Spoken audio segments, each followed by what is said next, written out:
Passiamo ora alla categoria ragazzi maschi 2004-2005. 8 le batterie previste.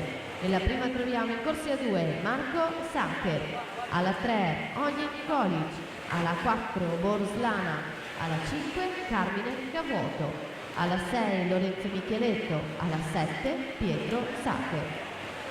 In acqua ritroviamo Andrea Miron, ieri vittoria dei 50 stile Centorana, oggi ha aperto la sua mattinata con un 2.25 in batteria nei 200 rana e ora a chiudere il suo programma mattutino con questi 100 stile libero.